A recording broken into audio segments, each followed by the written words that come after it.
no sé por qué me viene uno de los más grandes. Nosotros hemos tenido una clase Snide, Gonzalo Díaz, que falleció hace apenas menos de un año. El padre de Augie Díaz, que hoy el padre de Augie Díaz, que cuando después lo va a mandar Santi, la entrevista nosotros lo hicimos a él, y es una entrevista muy sentida, así, ¿no? Que cuando habla de la clase Snide logra emocionarse por la clase, ¿no? Por su pasión, sí, que le dedicó toda su vida, ¿no? Ahí también cuando ustedes hablan, esa relación o esa comunidad que se forma después de las After Race, después de las carreras, quizás sea única, o quizás sea lo que se sientan en embarcaciones un poco más grandes, más, es un término que a mí no me gusta mucho usar, pero bueno, creo que me viene a la mente, como más de caballero, más inglesas, ¿no? En el sentido de salir con ese smoking.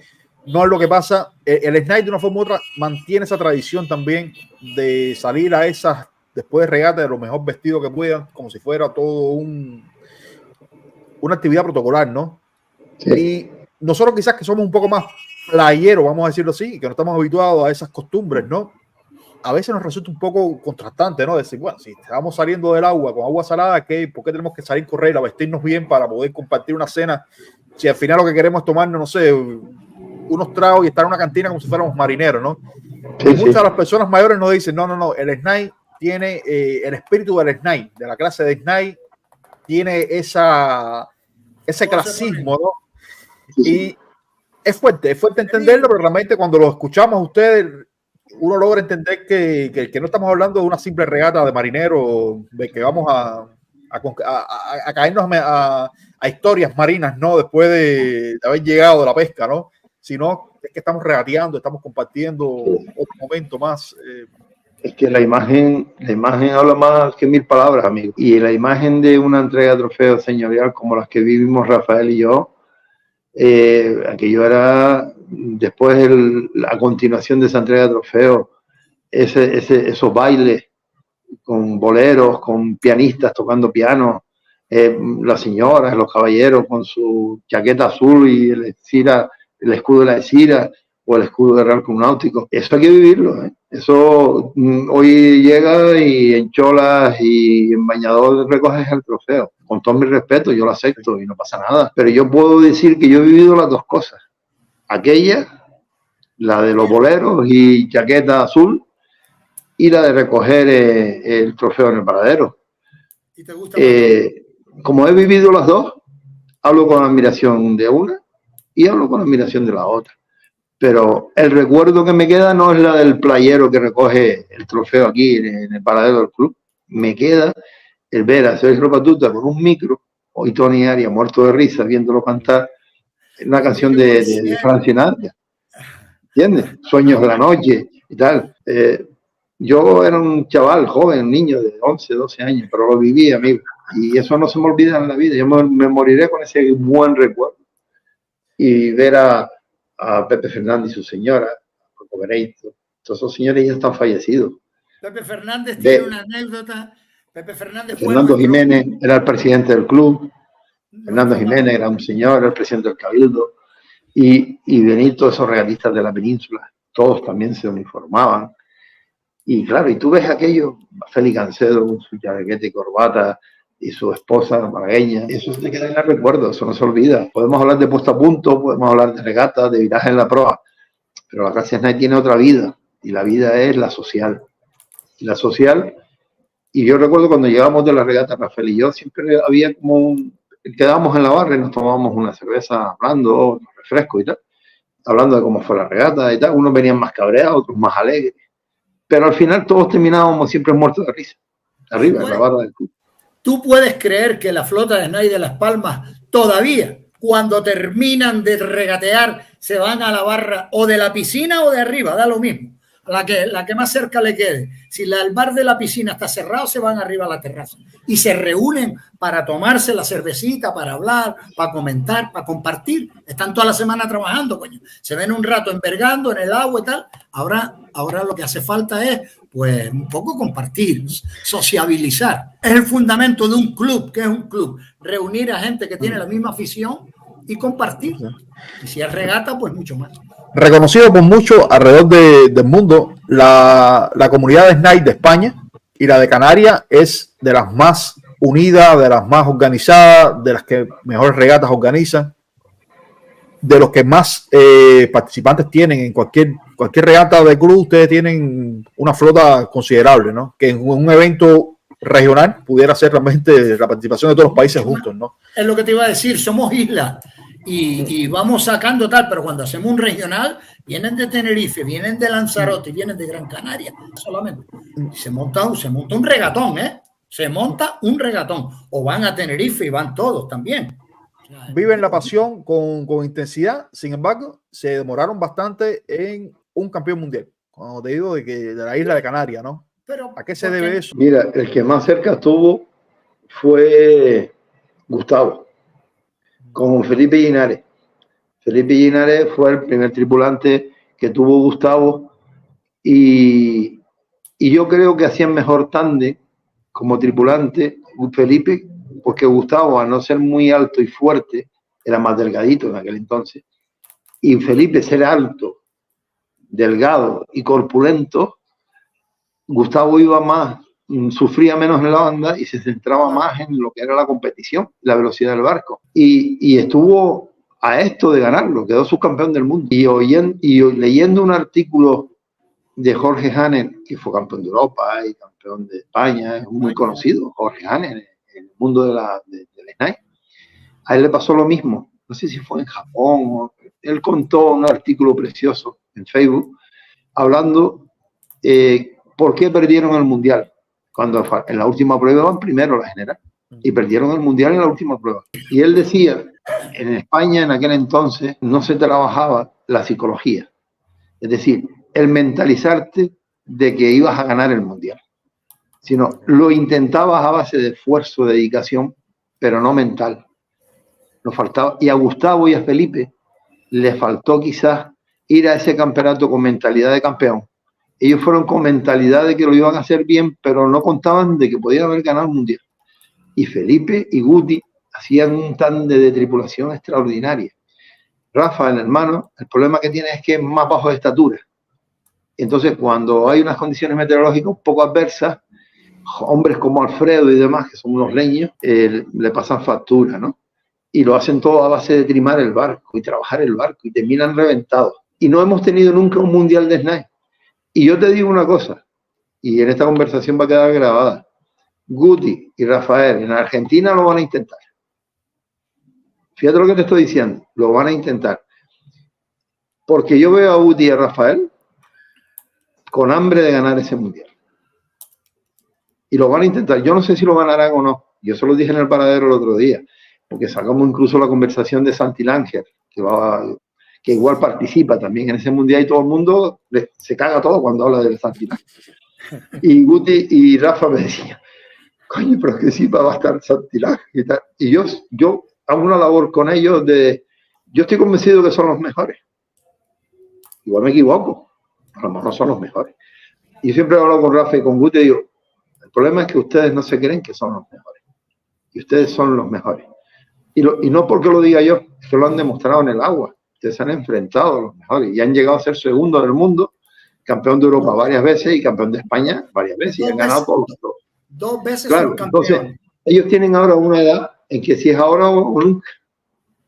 Pero tienen una edad muy buena, que es que ya los niños son más grandes, las esposas han asimilado de que esta es la última oportunidad. Y yo creo que en Argentina, no sé, tengo la corazonada, que por lo menos van a estar delante, van a estar en podio seguro. Fíjate que vino en Portugal, vinieron muy desanimados, estuvieron a punto hasta de dejar el barco una temporada. Y lo que han hecho es dosificarse, navegan menos, pero ahora ya cada vez van a más. De hecho, ya están embalando el barco hoy porque se van ahora a entrenar a Cádiz. Y entonces yo veo que cada vez, y ya están cogiendo otra vez carrerilla, que es con lo que hay que hacer. Tú no puedes prepararte para un mundial 3 años antes. Tienes que prepararte en enero del 2024. Ahí es cuando tienes que prepararte. Y ahí tienes que empezar a probar material y prepararte. Hay una parte del video donde dices, ¿no? Casi así, entre labios, pero se escucha bien. Y lo van a escuchar cuando la gente vea el video después. Que tú le dices a Gustavo, aquí te estoy preparando la Corán para que te hagas campeón del mundo. Eso es como que te estoy preparando y ahora esta entrevista de 2 horas y tanto, ¿no? bueno, casi 3 horas ya. Hablando de la Corán, hablando de este cierre, que sería el cierre ideal, ¿no? De estas palabras súper lindas hacia Gustavo y hacia Rafael, con ese hambre que deben tener para ese mundial.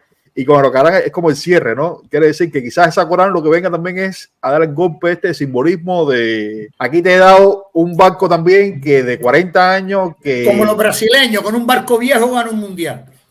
Sí, y con los colores, que aunque yo realmente pensaba que eran los colores de Real Cruz y de Canarias, ¿no? Pero bueno, ya vemos que no, realmente no tiene mucho es amarillo, pero están ahí.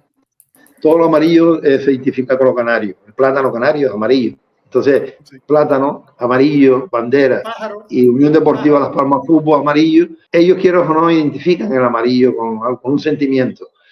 Yo le dije el otro día una frase que yo creo que no le gustó mucho a Rafael. Porque yo a Rafael le digo las cosas como si fuera el padre, igual. Y yo, ¿cómo? No, se lo dije a Guti. Me puso cara así. No me dijo nada, pero se puso, yo sé que se enfadó. Y yo, ¿pero cómo coño vas a ganar una regata con un barco que lleva un nombre canario, un nombre gallego? Dice, yo, sí, escucha bien, tú lo has puesto a ese barco un nombre gallego. Ese nombre es de Galicia. Y tú y tu hermano son canarios. Ese barco nunca ganará un campeonato hasta que no le quites ese nombre. Y yo creo que lo que van a hacer es cambiar de barco. Creo que ya le han encargado uno. A Corán es una palabra guanche.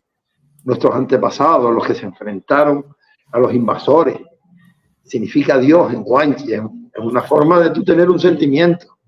Si no tienes un sentimiento en la vida, no vas a empujar un camión. Tienes que tener el convencimiento, el sentimiento. Si tú llevas un barco en tus pies, resulta que miras a la popa y ves un nombre gallego, coño, no tiene mucho sentido. Que lo lleves a Piño, sí, que gallego, constructor de Galicia. Pero, coño, Rafael, Gustavo, coño, ponle triple canario, coño. Ponle folía, ponle parrandero, ponle castañuela. Pero no le pongas, coño, nombre gallego.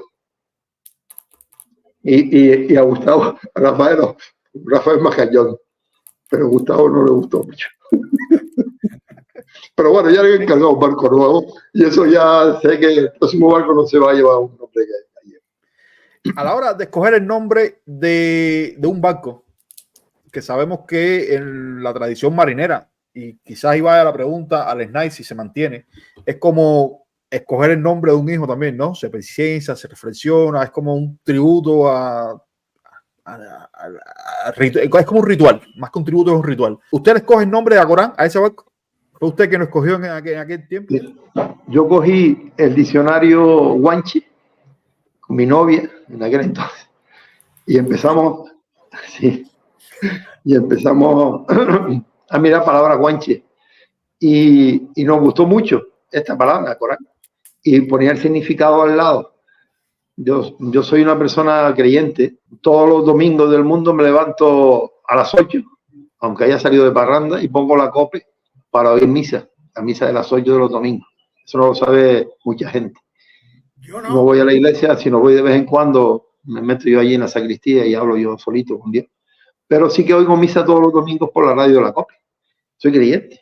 Entonces, cuando vi que si a Corán era Dios, digo, coño, pues tiene un significado y a lo mejor algún día nos protege y nunca nos pasa nada con ese barco. Siempre fuimos como protegidos. Y cuando hubo el incendio de la nave donde estaba ese barco, que se quemó el tajamar, el timón, todo eso se quemó, tú puedes que todo alrededor se quemó y el barco no se quemó. Y el barco no se quemó. Tú dices, coño, qué tontería estás diciendo. ¿Qué tal? El barco no se quemó. El barco salió de ahí y fue a otra nave de al lado intacto. Coño, el barco estuvo 29 años tirado en una finca debajo de un árbol. El barco está navegando. Cuando ese barco diría que está podrido, tirado en un vertedero. Qué raro, ¿verdad? Empiezas a atar cosas y dices tú, coño. Y yo soy de los que digo, porque me lo dijo a mí una persona que falleció hace muchísimos años, un pescador de la playa de las Canteras, que era de Los Momos, y me dijo, dice, a un barco jamás hay que cambiarle un nombre.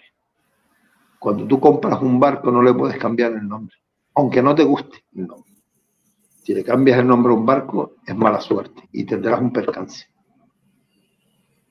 Y yo jamás le cambié, aunque yo te compré un barco, Duarte, que se llame, pues, el coco de la playa del malecón. Yo no le voy a cambiar el nombre al Coco de las Mallas del malecón. Conmigo va a navegar ese nombre. Porque yo tengo eso que me dijo aquel pescador, que falleció además en un accidente, los momos, me dijo, jamás le cambies el barco. Y cada vez que vendo uno de mis barcos le digo, no le cambies el barco. Pero la gente no cree en esas cosas. No, claro. Tony Arias sí creía en esas cosas. Tony Arias, que era un sabio, es el más sabio de todos los que ha habido ahí, siempre me decía, dice, para ganar en la vela hay que tener un golpe de suerte y tienes que estar protegido por alguien. Esa raya que te da a ti y no le da al otro es por algo, no es porque tú sabes que está ahí la raya. Eso lo decía Tony Arias, que le llamamos el sabio. Bueno, Rafael y es el hijo de Tony Arias. Tony Arias siempre lo decía a los jóvenes. Fui uno de sus hijos. Y siempre lo decía, para ganar, Santi, y se lo digo a los toreros, para ganar hay que tener un golpe de suerte. Si tienes ese golpe de suerte y coges esa raya que no coge el rival, ganas el campeonato. La Federación de Vela. Y siempre lo tengo en la cabeza, jodido. ¿No? Voy navegando y me acuerdo de él. Digo, coño, a ver si tengo ese golpe de suerte, ¿no? La Federación Canaria de Vela le hace una entrevista, se la ha hecho a todos los olímpicos, la última a Fernando León, casi junto con la nuestra. Cuando se la hicieron a José Ledoreste, ¿qué hace falta para ganar una regata? Y se está prepararse y un poco de suerte. Y un poco de suerte, él dice. Era un sabio, Duarte. Era un niño que se escondía debajo de la vela de los tublares en la proa para que lo sacaran a navegar. El padre iba a matarlo porque estaba el niño escondido allí. Cuando se lo encontraba navegando. Y vivió la vela desde que era un niñito. ¿Sí? Y vivió la vela desde que era un chiquillo. Y era buenísimo, era un regatista extraordinario. Y como son sabios, de hecho él me acompañó a mí, él me pidió en algún náutico, me dijo, Santi, tú sabes el aprecio y el cariño que te tengo, que para mí eres como mi hijo. Yo estoy enfermo, tengo Parkinson, tengo no sé qué, yo voy a morir pronto. Pero yo quiero que tú me hagas el favor de mi vida. Quiero que me lleves a Francia a buscar tu barco, a Saint-Gilles, donde se fabrican los Benetton. Y yo traje el barco navegando desde Francia aquí. Y me dijo, yo quiero que tú, como a mí ya nadie me lleva a navegar, ni nadie me quiere ya. Mira que trajo barcos el tío. Sí, dice, yo quiero que tú me lleves como pasajero en el barco que vas a traer. No tardé ni 2 segundos en decirle, no, es que además vas a ser el responsable del barco. Y el título tuyo es el que vas a poner como responsable del barco. Y en los puertos que vayamos, tú vas a figurar en esa orden de entrada y salida como patrón del barco. Y llegamos aquí a Gran Canaria, tuvimos que refugiarnos en Peniche, allí en Portugal, un temporal que se unieron 2 tormentas.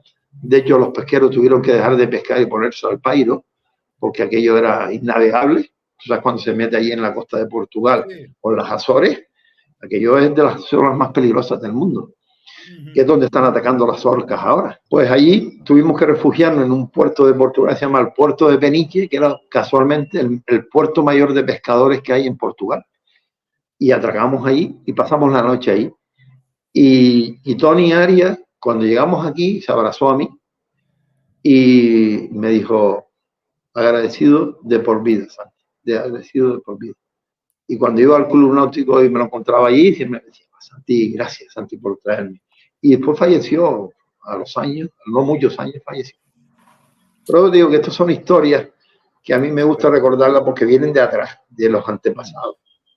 Y si tú no recuerdas el pasado, no serás nadie en el futuro. Eso lo digo yo. Exacto. Y eso me lo decía mi padre. Me lo dice mi padre todavía que está vivo con 95 años. Dice, aprende del pasado, no lo imites, aprende de él. Y pues tú, esa sabiduría. Y Rafael del Castillo, que tú lo ves ahí, que es el libro de la vida. Aquí en Canarias llamamos el libro de la vida, Rafael. Rafael siempre tiene una frase y tiene un recordatorio y tiene un terminar de una conversación que te enseña. Y por eso le llamamos el libro de la vida. Porque tiene experiencia, la ha vivido. Rafael también era el único varón dentro de muchas hermanas y ahora le ha fallecido una recientemente. Y Rafael siempre fue el padre muy duro con él. Yo era el único varón de muchas hermanas. Entonces nuestras vidas se fueron uniendo y yo he aprendido muchas cosas de Rafael. También hemos tenido muchas vivencias, ¿no? Bueno, Duarte. Yo creo que cuando tú digas... Me ganas por una hora. Que me gana por una hora. Yo creí que tenía el récord de entrevista. No, Santi, no te preocupes, no hemos demorado porque como Rafael está aquí y Rafael ha ocupado realmente casi 2 horas y tanto, nos ha dado nosotros para hablar 10 minutos. No, es que es que usted ha tocado. Rafael, discúlpame que me enrede un poco a la hora de expresarme, ¿no? El Rafa nos decía, ¿no? Me decía, deja que tú hables con Santi, deja que tú hables con Santi, deja que tú hables con Santi. Usted coincide en muchas cosas. Acabas de tocar hace breves minutos, ¿no? Que decía de esta parte mística que tiene la vela. Nosotros en lo personal lo hemos hablado mucho con Rafael, ¿no? Y sí, comparto al 100% todo lo que usted dice, ¿no? En el sentido de la mística esta que tiene la vela que te hace ganar regata o que te hace perder en dependencia como está. Lo que tiene la vela de la parte esta energética de, nosotros la llamamos buenas vibras, ¿no? De hacerte aparecer el viento desde donde no lo hay y darte un viento solamente a ti dentro de la flota que tú dices, es imposible que ese barco esté caminando por entre todos ellos y es como que te ponen adelante, ¿no? Eso se ha visto muchas veces y se seguirá viendo. A mí me pasó una anécdota en bote de la Latina y yo todavía pienso en esa anécdota y no sé por qué. Había una baliza colocada que era un concurso donde nos enfrentábamos todos contra todos. Y entonces había una baliza que era pasando el muelle de Las Palmas y yo llevaba el Santa Catalina, un bote que se llamaba el Santa Catalina. Era azul por arriba y blanco por debajo. Entró el primer bote en esa baliza y yo iba cuarto. Por tiempo íbamos ganando, pero íbamos cuarto. Y cuando entrábamos en esa boya tenía el depente de 3 botes delante. 3 botes, ¿eh? Que un depente en un bote, eso es brutal. No es nada, es una vela grandísima de 15 metros de baluma, 14 o 13 metros de baluma, y el depente que te produce era tremendo. Con 6 nudos, no había más. Y yo decía, bueno, ya está, de aquí ya no salgo. Imposible. ¿Cómo vas a salir dentro de 3 botes, entre 2 y tal? Tú puedes creer, Duarte, que no sé por qué, no me lo preguntes, ¿eh? De repente empieza el Catalina a caminar. Pasa por Barlovento al que estaba delante. Los 2 que estaban a Barlovento los pasa por Sotavento. Y en 30 metros Duarte se puso el Catalina primero. Cuando los patrones que estaban delante, uno de ellos, por ejemplo, era Gibirón Cantero, un fuera de serie. José Mari. Fuera de serie. Otro era Timo. Y tú dices, ¿cómo es posible que el Catalina, sin viento, 6 nudos, desventado por 3 botes? Esa frase que acabas de decir. No me lo preguntes, ¿eh? Pero ahí pasó algo, eso te lo digo yo. Ahí no es normal, lo que yo vivía en aquel momento, no es normal. Y ganamos la regata, ganamos el concurso y llegamos primero a la meta. Pero los mismos patrones rivales me decían, imposible. Tú no podías pasar allí porque tú no podías caminar allí, era imposible. No tenías viento, tú tenías la vela sobre el palo. ¿Cómo vas a caminar? No me lo pregunto, no sé si había un delfín por debajo empujándome con la orza. No sé, pero algo. O una orca que te está empujando. Ahora que están de moda las orcas atacando los timones. Sí. Por eso te digo que en la vela hay algo. También ahora, en estos días, ¿no? Se da la linda noticia para ustedes, incluso para nosotros también, de que se va a celebrar la SSL en Canarias. Cuando son regatas con embarcaciones grandes de más de 5 personas, casi siempre el triunfo se lo lleva el armador, el que es capaz de armar el barco y no el país. En este caso va a ser un evento grande por países con una posibilidad de que todos pueden competir de una forma u otra en igualdad de condiciones. Y donde va a primar realmente la diferencia que el patrón en la tripulación, porque los barcos van a ser los barcos de ellos. Cuba realmente llega a este evento, a la SSR, que estaban convocando 50 países y Cuba creo que era en aquel momento 52. 2 países dijeron que no se iba a presentar y ocupamos la plaza esa. Llegamos a ir a la clasificación a Suiza y se logra la clasificación. Con pasajes místicos estos de que pasa algo de que el barco camina y se va adelante sin explicación. Yo que estaba fuera de la tripulación, que lo estoy viendo y le pregunto incluso a Nérido, que era el capitán, y Nérido me dice esa frase que ya yo sospechaba, ya no me decía, hay cosas que realmente no sé explicar. hay cosas que hacen caminar los barcos. Y le ha pasado a él, una persona que ha ganado bastante, ¿no? Llega Nérido al Mundial de... Bueno, Nérido había estado después de una vida activa, deportiva muy buena. Estuvo casi 20 años fuera del deporte.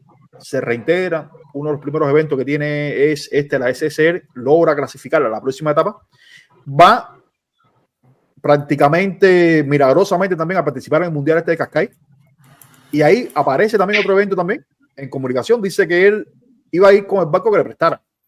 No era con un barco específico. Y dice, yo cada vez que voy a darle un barco, lo que hago es tocarlo. Así, lo toca. Pero no, yo necesito que el barco me hable. Son de las cosas que tú dices, bueno, ¿qué está pasando? Yo que sí también estoy en esta fase de que creo realmente que la vela es mucho más allá que la técnica y que la embarcación y que la tecnología y cosas así. Desde que empezó el que Dubái no podía asumir, Oman no podía asumir lo de la vela, siempre lo dije, va a ser Canarias. Va a ser Canarias y va a ser Canarias. Y yo le he dicho, bueno, en este espacio lo he dicho varias veces, le digo, va a ser Canarias. Va a ser Canarias. Bueno, efectivamente, hace 2 semanas anunciaron que va a ser Canarias. Es que te quiero cerrar con todo esto, ¿no?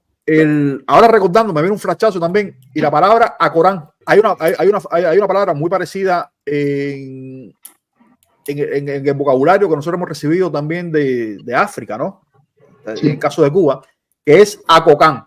Quiere decir, fonéticamente suena muy parecido, ¿no? Y Acocán es cuando haces, también tiene, que la voy a buscar porque realmente me has puesto ahora la de que es un dios en idioma guanche, pero en lenguaje yoruba es cuando tú haces las cosas de corazón. Acocán. Quiere decir, es como que cuando tú haces una acción de corazón, en el lenguaje, en idioma yoruba, es como que Acocán, estás haciendo la cosa de corazón. Y entonces, fonéticamente suena esto, suena Canarias. Tenemos la gran dicha y la gran oportunidad de Rafael, que ha entrado a nuestras vidas, ¿no? No de ahora, sino de hace muchos años. Y sin duda, en un país que la vera, desafortunadamente, estamos viviendo, atravesando un momento crítico. Aunque hay personas que vienen con su pequeña lucecita a encender esa vela, ¿no? Como el mismo caso de Rafael con ese proyecto que tiene, que se ha tomado muy personal, de una escuelita mágica en un lugar mágico, místico también, un lenguaje místico que es Punta Alegre. Que cuando veas el video, seguro lo has visto, te va a encantar porque ves que esa gente están queriendo hacer, tratando de no dejar apagar la vela. Vamos a usar la palabra. Lo sé. Y cuando confluye todas estas cosas, este espacio, estas 2 horas, casi, con estas 3 horas que hemos tenido contigo, de tener este otro pensamiento de tantas cosas que nos unen, Canarias, Cuba, sabiendo también que no hemos hablado, increíblemente se nos ha olvidado también, usted es un emigrado para Canarias, usted nace en Venezuela, quiere decir que esa parte también es bella, ¿no? Su familia es canaria, pero nace en Venezuela. Sí. Ahora te cuento lo de mi nacimiento, pero dijiste una frase ahora del patrón del barco que llevaba a los cubanos. Nélido Manso, campeón del mundo. Que él toca el barco y habla con el barco. Lo acabas de decir ahora, ¿verdad? Eso seguramente Luis Doreste no se acordará. Éramos muy jovencitos. Y yo le dije, oye Luis, coño, me pasa una cosa, que yo necesito hablar con el barco a través del timón. Y Luis se me queda mirando y me dice, a mí me pasa lo mismo, Santi. No. Si a mí Santi, me estás rompiendo, es que a mí me pasa lo mismo. Yo le dije, es que yo necesito hablar con el barco a través del timón. Y él lo entendió. Esto se lo he dicho yo a varias gente y me tratan de loco. El timón y el barco, y cómo acaricias el barco, y cómo lo tocas, y cómo le pasas la manita. Esa gente no lo entiende. Pero Luis Doreste, doble medalla de oro, éramos jovencitos, él estaba navegando, no sé si eran 470, empezando o algo así. Y me dice, Santi, yo necesito hablar con el barco. Y tú lo acabas de decir ahora, el patrón del barco que clasificó ahora Cuba, te lo dijo. Y con respecto a mi nacimiento, mi padre ya te conté la historia antes de cómo éramos aquí en Canarias, después de la guerra, las necesidades que se pasaba, el cambullón, tal. Entonces, esto fue ameno, Canarias fue ameno y se pasaba necesidad. Y mi padre vio la oportunidad porque el bolívar venezolano en aquel entonces costaba 32 pesetas. Tú ganabas un bolívar y lo transformabas a 32 pesetas. Claro, mi padre y mi tío Rafael dicen, coño, si yo gano un bolívar y lo transformo a 32 pesetas, yo en Canarias puedo hacerme con una piñita, ¿no? Una pellita. Y convence a mi madre y mi tío Rafael convence a mi tía, porque eran hermanas de mi padre, y los dos se van para Venezuela, ellos dos juntitos. Aterrizan ahí en Venezuela. Mi tío Rafael era carpintero de Rivera y carpintero de carpintería blanca, que se llama los carpinteros de puertas y ventanas, hacía las dos cosas, pero era más de Rivera, mi tío Rafael era de Rivera. Y mi padre se va a trabajar a Marmapola, que era un sitio paradisíaco en Venezuela, que lleno de palmeras, cocoteros, a uno de los restaurantes más importantes de Venezuela. Y ahí empezaron los dos su trayectoria venezolana. Y una vez pasan los años, mi madre, ya se casó mi padre antes de irse con mi madre, se va para allá. Mi tío Rafael manda a buscar a su hija y a su mujer, y mi padre, por favor, le pide a mi madre también se vaya para allá. Y coincidimos las dos familias allí. Una vez allí, nace mi hermana Terry, nazco yo y nace mi hermana Gladys. Y una vez allí ellos montan un negocio de pescado y compran un barco pesquero. Fíjate tú lo que es la familia Ceballos. Siempre relacionada con el mar y con los barcos. Y mi padre compra un barco pesquero porque se dedicaron a montar una cooperativa canaria entre los palmeros, los chicharreros y los gran canarios. Y montan una cooperativa de pescado. Y le ponen un nombre canario. Fíjate tú lo que estabas hablando antes. Todo va relacionado. Y le ponen un nombre canario. Bueno, empiezan a ganar dinero. Claro, que yo, un bolívar, 32 pesetas. Claro, y de irse para allá con una mano delante y otra detrás, nosotros no éramos de familias ni hemos heredado riqueza, ni fincas, ni teníamos el apellido de lo que se tiene.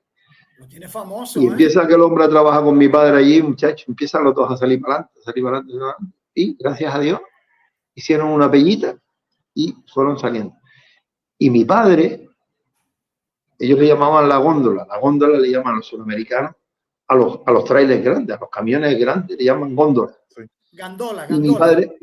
Y mi padre era el chofer cuando llevaban el pescado para venderlo en el interior de Venezuela. El interior de Venezuela era peligrosísimo.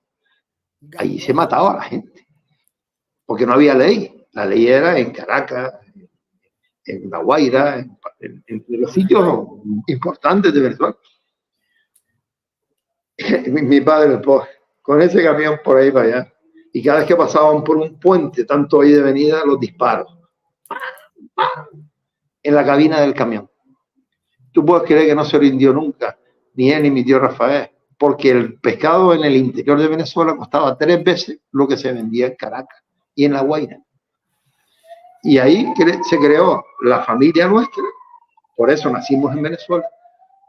Mi primo Rafael se enferma y el doctor ahí en Venezuela le dice, o te llevas a tu hijo para Canarias, a mi primo Rafael, que es el hijo de Rafael Montenegro, o te llevas a tu hijo a Canarias, o muere de asma aquí.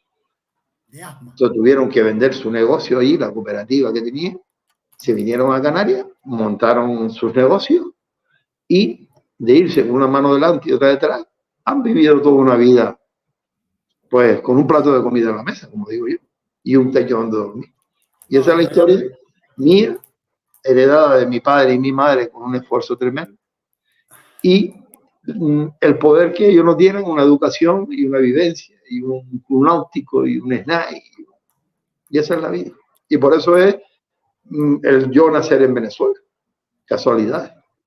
Ahora, soy más canario que el gofio, porque yo de Venezuela no conozco nada. Yo no me acuerdo de nada porque yo me vine con 2 añitos. Precioso, Santi. Y yo soy canario, yo nací allí por accidente. Como decía Sergio Batuta, el único canario que ha nacido con bata, Rafael. Sergio Batuta nació en bata en África. Y él decía en el Club Náutico, el único socio del club que ha nacido en bata. En bata puede ser la bata de ponerte, ¿no? Y es que nació en bata en África. Y era un regatista también, proveedor de Snider, de la clase Snider. Fue proveedor de Enrique Bussier. Fue un regatista ilustre aquí en el Club Náutico. Y por eso fue lo de mi nacimiento en Venezuela. Así que somos parte de Sudamérica también, lo llevo también dentro. Yo nací en La Guaira nací yo, que es un puerto. La Guaira tiene puerto. El otro día estuve viendo fotos con mi madre ayer o antes de ayer, fotos de Venezuela. Y coño, Duarte, te da un sentimiento esas cosas, tío. Porque ves todo lo que hicieron, ¿no? Todo el esfuerzo, todo el trabajo. Esas fotos ahí, blanco y negro. Mi padre en bañador, una palmera, un sitio paradisíaco, una playa espectacular. Rafael lo conoce, porque Rafael estaba allí. Charlton Heston. Y te digo, era un hombre imponía, mi padre imponía. Porque además mi padre era del barrio de La Isleta. Mi familia, los Ceballos, somos de La Isleta. La Isleta es un barrio muy tradicional. Y a mi padre siempre le gustó el boxeo, como los cubanos. Y en Cuba se practica mucho boxeo. Y aquí en Canarias hubo una época que se practicaba muchísimo el boxeo. Y a mi padre le gustaba el boxeo y practicó boxeo. Y donde varamos el bote, el Perico, había un ring de boxeo. Y entonces él entrenaba allí y sabía mover los brazos, jodido, lo hacía bien y tenía cuerpo además. Y el café no se lo ocurre un día la brutalidad de la gente antigua. Habíamos 4 niños y organizaron 2 combates de boxeo. Yo contra uno. Sí. Yo tenía 8 años, yo no creo que tuviera más. Yo no sabía ni mover los brazos, yo era un niño. Y los cabrones aquí, perdón por la palabra, dicen, vamos a organizar un campeonato. Venga, está mi hijo contra tu hijo y tu hijo contra tu hijo. Nos metieron aquí en el ring, las 4 cuerdas. Y tú puedes creer que no me olvido de aquello en mi vida. Verme yo en el ring allí, moviendo los puños. Yo decía, qué bruto era la gente de antes. Y esas son anécdotas que nunca se te olvidarán. Bueno, 3 horas, ya llegamos a las 3 horas. Sí, yo creo que... Bueno, lo que decía Rafa de la sorpresa es que no lo he podido comprobar, pero hay un pueblo en Cuba que se llama Ceballos. Un pueblo bastante pegado a la costa norte, ¿no? Entonces al lado de la escuelita de la mía. Exactamente, a unas 40 kilómetros de... Y nosotros decíamos, bueno, que podrá ser ahora te explico dónde viene el apellido Ceballos. Te vas a quedar sorprendido. Sigue contando lo de Cuba. No, es eso, ¿no? Que estamos detrás de Rafa. Porque sí sabemos que la costa norte de Cuba ha estado muy en comunicación con Canarias. Realmente era... Mira, el Atlántico era la autopista para nosotros, ¿no? El apellido Ceballos, hay un castillo pequeño en Santander, en el norte de España. El apellido Ceballos viene de la península, del norte de España. Okay. Y aquí llegó a Canarias, pero llegó a través de Agaete, que era un puerto pesquero, un puerto de marineros, porque nosotros, mi abuelo, tenía un barco que era el Perico Chico. Fíjate tú qué cosa más curiosa, que lo compró en Tenerife para dedicarse al tema de sus cosas de pesca, camellón y tal. Y estando en Santander un día, una chica me dice, oye, y el apellido Ceballos, ¿tú sabías que aquí hay un castillo en honor al apellido Ceballos? Sí, hay un castillo y ahí está la historia del apellido Ceballos. Y resulta que quizás viene por ahí lo del nombre del pueblo Ceballos en Cuba, porque tú sabes que los españoles fueron los que invadieron Cuba, los que fueron después expulsados. Y resulta que Ceballos viene de caballero, protector del rey. Okay. Eran los que eran un cuerpo de élite de la armada que defendía al rey de España. Okay. Con sus armaduras, sus espadas. Era como los caballeros templarios. Sí, o los japoneses, los samuráis. Eran para proteger al rey. Entonces, la derivación del apellido viene de los caballeros protectores del rey. y por eso tienen un castillo en honor al apellido Ceballos, porque eran los protectores del rey. Y dice que es precioso, es chiquitito, pero con toda la historia. Y cuando dices que ahí en Cuba hay un pueblo que se llama Ceballos, quizás esos invasores peninsulares, a lo mejor eran del norte, no sé, digo yo, no sé, si a lo mejor podía ir algo por ahí. Seguro. No lo sé, la verdad es que no lo sé. No, fueron muchos vascos a América, mucha gente vasca, del país vasco. Salían desde allá, y de Santander y gallego. Coño, uno de los objetivos uno de los objetivos que nosotros hacemos con este programa es como que en el tiempo de antes, cuando tú lanzabas un mensaje al mar en una botella y lo lanzabas y tú no sabías quién lo iba a recoger en otro punto. Con estos episodios en YouTube, que al final va a quedar para toda la vida, ¿no? De una forma u otra. No creemos que la humanidad reniegue en algún momento a borrar completo todo lo que se ha hecho. Estos son mensajes que estamos tirando y quizás aquí a 100 años podrán decir, bueno, aquí es parte de la historia que se nos quedaba. Por atrás. Por la clase Snipe, que sabemos que va a perdurar por los siglos de los siglos. Si se mantiene con esta fuerza, es una clase que se va a perdurar, que se adapta. Lo bueno que ha tenido la clase Snipe es que se ha adaptado a todos los tiempos, ¿no? Que ya va para casi 100 años ya. Yo imagino que en algún momento tengan que hacer una ceremonia bien cerrada, algo importante, ¿no? Algo importante. Y cuando es ese momento, se tendrá que hablar de Canarias, se tendrá que hablar de... Porque la historia que nosotros más o menos hemos ido encontrando de la clase Snipe en Cuba, los que practican la clase Snipe, de una forma u otra, también eran descendientes de españoles. No dudamos que hayan sido de canarios. Lo que nos dice el gran Gonzalo, el apellido, ¿no? Díaz y el apellido de la Guardia, aquí en Canarias es... Que la clase se fundó de una forma u otra, se crea en Estados Unidos, si mal no recuerdo. Bueno, los planes fueron de ahí. Sí. La flota más fuerte, la que más consistente ha estado, o una de las más fuertes, no vamos a ser el absoluto, es la que está en Florida. Casualmente también producto a todo el desarrollo que ha tenido y todo el empuje que ha tenido Gonzalo y su familia, ¿no? Un océano por el medio, ustedes en un extremo, nosotros en el otro. Ha pasado la clase que se mantiene, pero a la misma vez mira cuántas cosas se conectan, ¿no? Y se seguirán conectando. Y llega ahora el Acorán. Vamos a poner el Acorán que venga de Acocán, para poner un poco más también. Qué bonito, lo de Acocán y Acorán, muy vinculado. Fonéticamente suena muy bonito. Y ese color amarillo, que creo que también vamos a ir teniendo fe de que la mística en la vela funciona. Y que haya pasado por aquí hace una semana Luis Doreste, ese capitán del equipo español. Pasa Luis Doreste, que es el capitán pero pasa también Fernando León, el dorado de España, como decía Rafa, ¿no? El danés, por su cabellera rubia. Quiere decir que el dorado, ahora usted hace resalte de que yo ni siquiera me había fijado. Quiere decir que...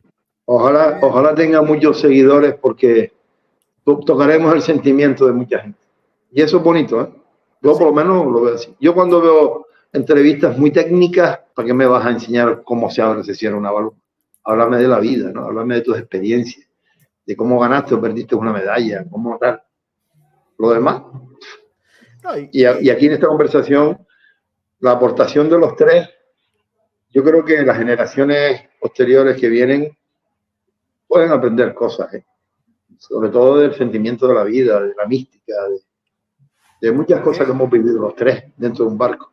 Vamos a tirar una cápsula de tiempo y vamos a alguien nos va a estar viendo, estar viendo esta entrevista dentro de 40 años. Dentro de 40 años, posiblemente, ninguno de los tres estemos ya físicamente para contestar, ¿no? Yo no. No, ni yo. 411, joder, 110 años. ¿Dónde va? Ni yo. Pero bueno, vamos como marineros que somos, ¿no? Vamos a tirar esta cápsula de tiempo.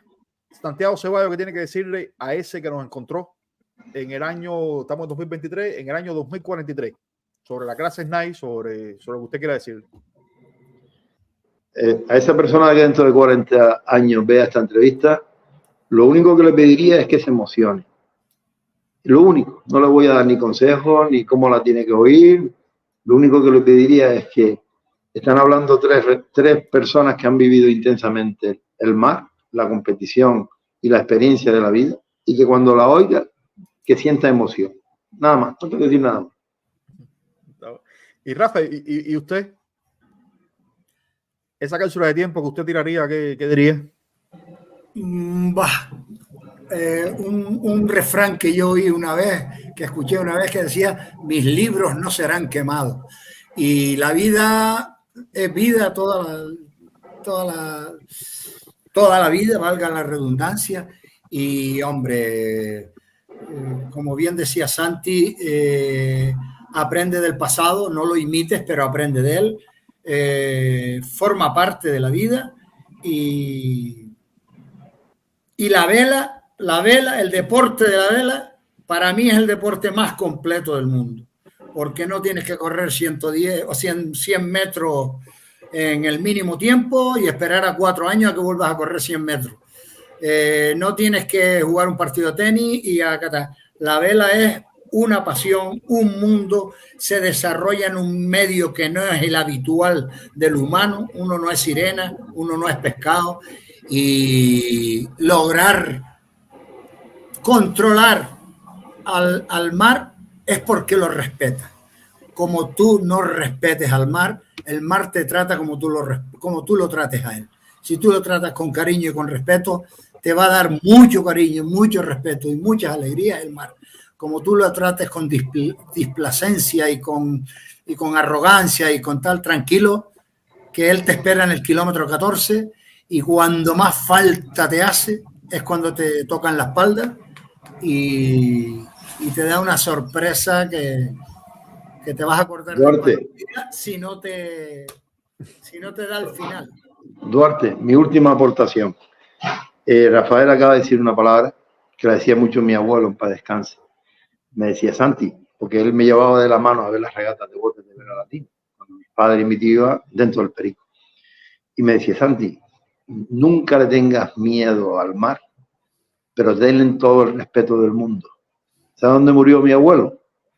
En una salida de botes de Vela Latina en el túnel de Telde, por ir a auxiliar a una embarcación Vela Latina trabucada. Se le enredó en la hélice el cable del obenque y terminaron estrellados en la potabilizadora. Y de un infarto ahí murió mi abuelo. Y esa frase que ha dicho Rafael, que me lo ha hecho recordar, jamás le tengas miedo al mar, pero tenle todo el respeto del mundo. El mar te pasa factura si le falta. Me recuerda también la historia creo que del abuelo de Alfredito, que también murió también en el mar, ¿no? Y él cuenta esa parte muy, muy emotiva, ¿no? Diciendo, murió donde siempre quiso estar. Ajá. Nada. Bueno, creo que vamos a darlo, Santi, ojalá pudiéramos tener la dicha de tener otras 3 horas más contigo, que es muy poco tiempo. Hay más temas. Mis libros no serán quemados. Te dije, tienes que hablar con Santi Ceballos. Yo te dije que hablaras con él, pero no 3 horas. Los tres tenemos muchas experiencias y las experiencias se manifiestan cuando hablamos 3 personas de lo que sabemos hablar. Con la misma sensibilidad. De la vida. Con la misma sensibilidad. No, la única experiencia que yo tengo es que siempre me ha gustado escuchar a los mayores, ¿no? Cuando digo los mayores, a las personas sabias, ¿no? Esa es la única experiencia. Duarte, no has dicho que lo que dirías tú dentro de 40 años cuando te vieran. Buen punto. Buen punto. No lo has dicho. Escuchando la historia de ustedes, y ojalá yo pueda realmente tener toda la larga vida que tienen ustedes, que me identifico mucho con sus historias, con todas las historias de ustedes. Simplemente que nadie te quite el sueño, que no te dejen que nadie te obligue a no dejar de soñar. Muy bien. Simple con eso, y que creamos en esa historia en esas historias navales que ya no se cuentan. Quizás se pongan de moda de aquí a 40 años. Creamos, sí, hay monstruos en el mar, hay un fin del mundo que nos caemos en barrancos sabiendo que el mundo es redondo, pero bueno, eso nos inspiró para llegar al cosmos, ¿no? Y fue por esas historias, ¿no? Ojalá que... No dejes de soñar, sí, señor. Ojalá que no nos quiten el sueño. Y compartiendo con Rafael eso de que el mar, cuando estemos realmente, es lo que pasa mucho en Cuba. Y no creo que eso cambie mucho. Cuando nosotros estamos agobiados en Cuba, que es casi siempre toda la vida, nosotros tenemos es parte cultural, ¿no? Siempre nos sentamos en ese gran sofá que tiene Ciudad de La Habana, que es el malecón de La Habana, y entonces ahí nos sentamos en ese sofá a ver realmente la inmensidad de lo que es ser libre, ¿no? En el sentido de que, y contar las penas, y yo que lo he hecho muchas veces, muchas veces un ejercicio que hace cada cubano, sobre todo que vive en Ciudad de La Habana, reconforta, llena, da esperanza, y eso lo que hace es reconstruirte los deseos eso de seguir guapiando, ¿no? Por lo que crees. Nada, que nos ponemos sentimentales ahorita, terminamos aquí todo con los mocos caídos. Juan Robertico, Me ha encantado que hayas sacado tu sentimiento. Me ha encantado. Sí. No eres el entrevistado ahora mismo, eres parte de una conversación intensa y bonita. Muy bien. Sí, esto es... No, te digo, la entrevista no más larga, porque no es larga de tiempo, sino la más profunda que creo que hemos tenido nosotros en este espacio, ¿no? Sobre todo teniendo a esta bella tripulación, ¿no? De tantos años, Santiago y Rafael del Castillo. Yo en lo personal, yo apostaría realmente por un campeón mundial máster, gran máster entre ustedes, porque no creo que con los años que ustedes puedan sumar arriba de ese Nine, de esa Corán, exista una tripulación en este mundo que se le pueda pegarle la popa a ustedes. Ojalá algún día tengamos esa satisfacción. Vamos a ver. Yo no dejo de soñar. Exacto. Un gran amigo mío cubano, un señor él muy mayor, que mira, ahora me recuerdo y realmente tengo que preocuparme por él porque no sé realmente si está entre nosotros todavía, porque esta historia hace muchos años y hace muchos años no conozco de él. Él es fondista. Digo es porque siempre va a estar en vida, ¿no? Y él decía que cuando él era joven, que él siempre tuvo aspiraciones de tener una medalla de oro, de ser los mejores, estaba compitiendo con los mejores de Cuba en ese tiempo, en una época dorada del atletismo. Y él realmente no era el mejor, ¿no? Pero él me decía, Duarte, pero ahora, cuando hay una maratón, yo los juego a todos porque todos fueron deportistas hasta los 23, 24, 25 años y después se fueron para el alcohol, empezaron a fumar. Yo siempre he sido un soldado con el deporte. Y entonces ahora, que ya tengo ya alrededor de 70 y tantos años, cuando yo los juego, no pueden competir conmigo.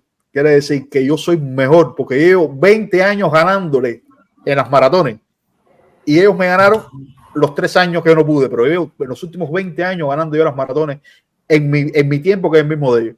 Quiere decir, yo soy mejor que ellos, aunque no se me reconozca a nivel nacional como ellos, ¿no? Y eso me resulta mucho como ustedes, ¿no? En el sentido de que no fuimos quizás los dorados, pero la constancia del tiempo sin duda es un templo, ¿no? que hay que construir a la eternidad, y la han hecho ustedes con todos estos años, ¿no? Y esta es evidencia que se va a quedar encapsulada también para el tiempo de que son más de 40 años regateando y siguen regateando. Y seguimos, gracias a Dios. Seguimos regateando. Nada, vamos a cerrar con esta realmente era una introducción, pero casi siempre ahora con Rafael siempre nos los pide, ¿no? Y es lo que caracteriza sin querer nosotros cuando empezamos esta locura de este evento. Hicimos una introducción y decíamos que esto que tú vas a escuchar aquí, ¿no? Que esto aquí es para hablar de Vera, no de otra cosa. Y mira, hemos hablado de mística, hemos hablado de historia, hemos hablado de todo, pero al final todo es Vera, ¿no? Así que Santi, Rafael, nada, profundos agradecimientos y realmente un honor que hayan estado este tiempito con nosotros acá, ¿no? Gracias, Duarte, gracias. Gracias, Duarte, y un abrazo muy fuerte. Gracias a ustedes. ¿Vale? Y seguimos, vamos a hacer otro momento como este porque se nos quedan más preguntas. De acuerdo. Hemos abierto más interrogantes. Vinimos a buscar respuestas y no hemos llevado más preguntas que respuestas a las que vinimos a buscar. Y ojalá esta entrevista la vea mucha gente y que sirva a los jóvenes también y a todo el mundo. La van a ver mucha gente. La gente necesita realmente, la humanidad necesita ver soñadores como ustedes, ¿no? Sí, creo que más falta este mundo. No cortes, Santi. Sí. Bueno.